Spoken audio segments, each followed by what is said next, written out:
Some silences don't need words. They breathe with you. My name is Leah. I hadn't planned to leave the city that weekend, but Nora insisted. You need real air, she said, and maybe a place where Wi-Fi can't find you.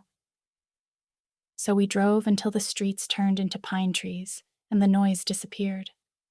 The cabin was small but warm, all wood and windows. Outside, snow still lingered in the shadows, but inside everything smelled of cedar and something sweeter. Honey, maybe, or freedom. By evening, the air had cooled again. Nora was lighting the sauna, careful, focused, sleeves rolled up, cheeks flushed from the firelight. It's almost ready, she said, glancing over her shoulder. The glow from the small stove painted her skin in soft amber tones. Steam began to rise, blurring the lines between wood and air.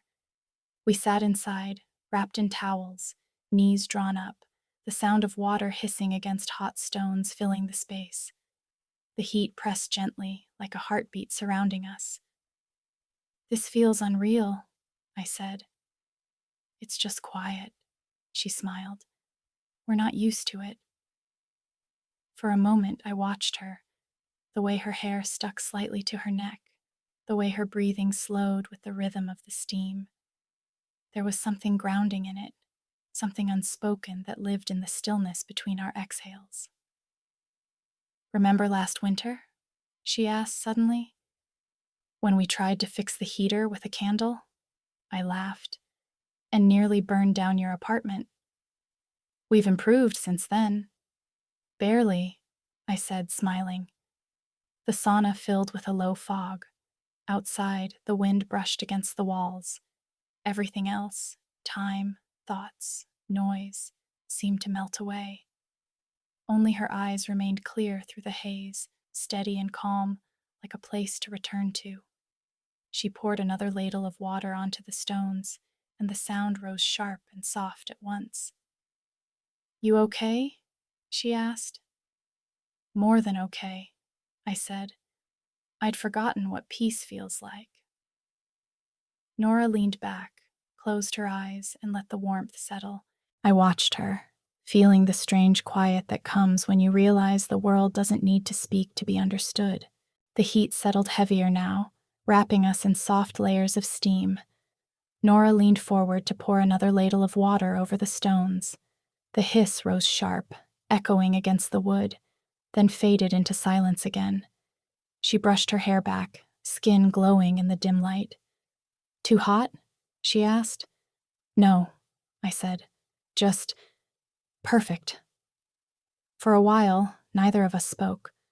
The world outside the small sauna didn't exist. No snow, no roads, no clocks. Just the steady pulse of warmth and her quiet breathing next to mine. She tilted her head back against the wall, eyes half closed. I used to come here with my grandmother, she said softly. She said the steam clears not just your skin, it clears your thoughts too. Seems to be working, I murmured. I can't think of anything else. Nora smiled, not opening her eyes. That's the point.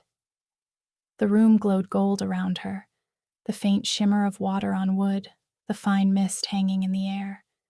I watched her hand trace small, invisible shapes on the bench beside her, slow and aimless, like she was drawing the moment itself.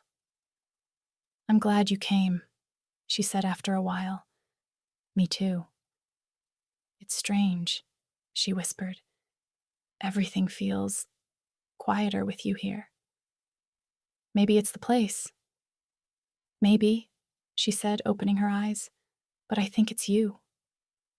For a heartbeat, the steam thinned enough to let the world back in, her eyes clear and steady, mine trying to hide the warmth they held. We left the sauna after the last hiss faded. The night air outside bit softly against our flushed skin. Stars blinked between tall pines. Nora handed me a towel, still smiling that quiet, unguarded smile that only appears when people forget they're being seen. Inside the cabin, the kettle sang on the stove. We wrapped ourselves in blankets, sitting by the window, cups steaming in our hands. "Next time," she said, "you light the fire." I looked at her reflection in the glass. "Next time?" She nodded. "You didn't think this was the last one, did you?" The snow outside kept falling, slow, calm, endless, as if agreeing. Sometimes warmth isn't about the fire. It's about the person sitting close enough that you don't need one.